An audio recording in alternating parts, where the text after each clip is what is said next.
Hello and welcome back. Today I wanted to experiment with overdying black.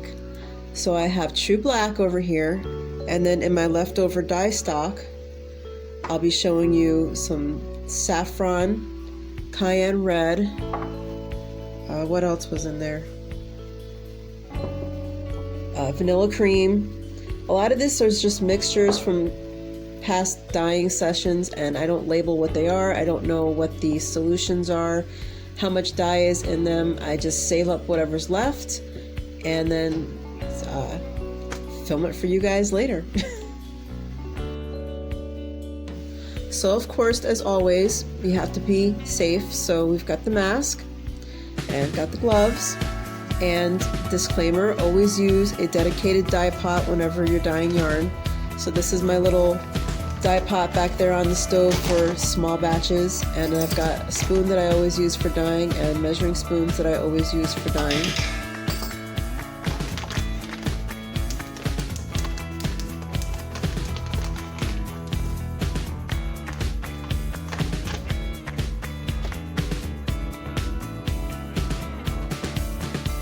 Today I only had 2 skeins of Polworth DK, so I have, I think it was about maybe half full of water, and I don't measure that. I'm a lazy dyer, y'all, for real.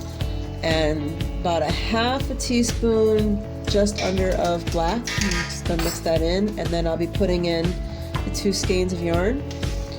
And I'm gonna let that heat set for a while before I start pouring the remainder dye stock over the top of the yarn.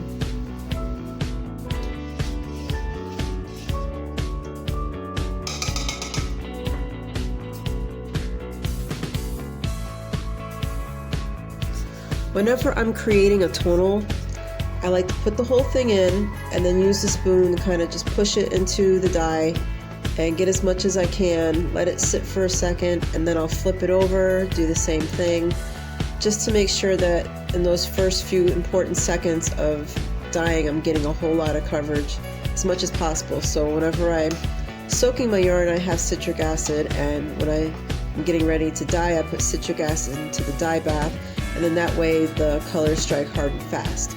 So that's what's going on over here. Some people like to use safety ties to tie up their yarn when they're getting ready to yarn dye. I typically use yarn scraps, and here I'm kind of trying to find them because I need to move the yarn around, and I couldn't find the darn strings because it was a dark purple and it was matching with that black yarn. Some time has gone by since the time I left and then came back to that pot, and I think I found the string there. Yeah, I did. Yay.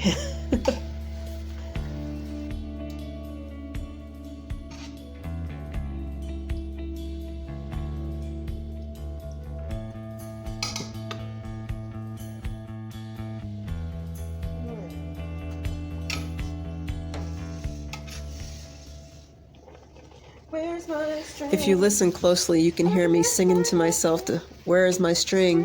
Where is my string? Can't find it. Oh my God."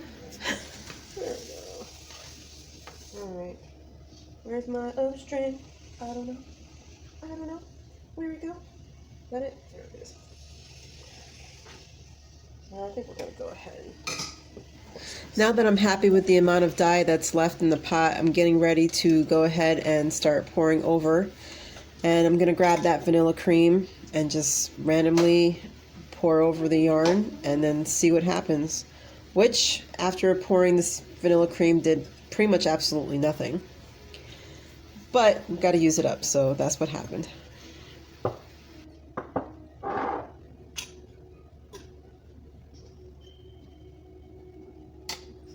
You'll see me go back and forth many times while I'm pouring over the dye stock, just because I'm getting more water to get rid of the little bits of dye that's left in the jar and giving it a good shake, because I want to use up every last bit of dye that there is. This is saffron spice.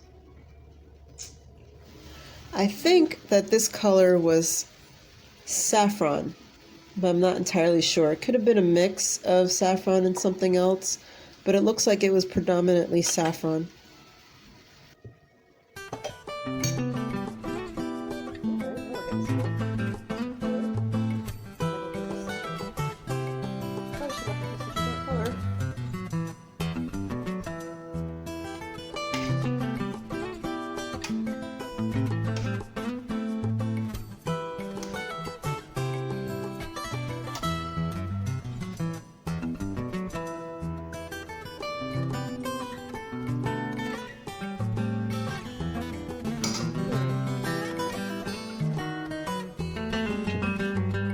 Whoops.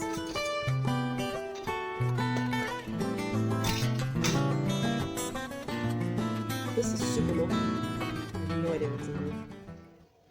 I'm gonna guess. Maybe saffron and cayenne? Maybe. If you didn't hear that, I was guessing that this mixture I'm putting on the yarn was a mix of saffron and cayenne. It was super milky too, which I'm not sure what was going on there when I saved that or what I was dyeing that ended up with this milky concoction, but that's what that is. I believe that's what it was anyway.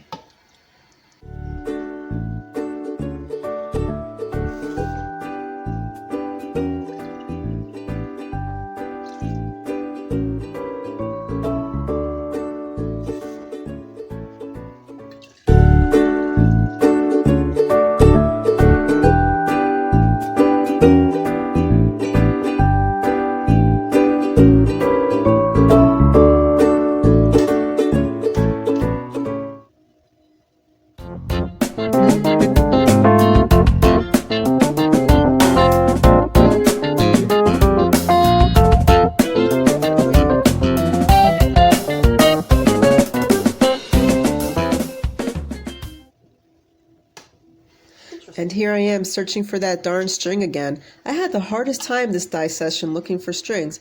I usually don't have that problem, but today that was definitely a problem.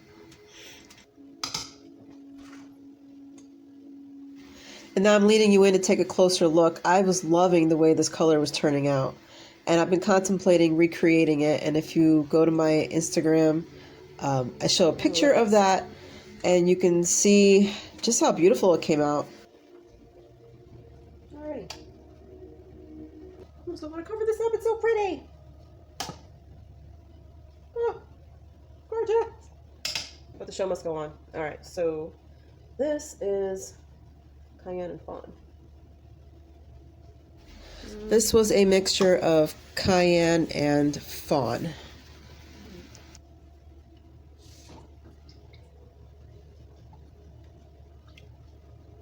Okay.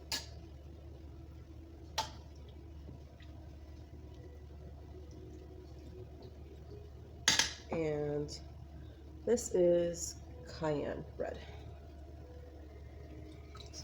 If you didn't hear that, that was cayenne.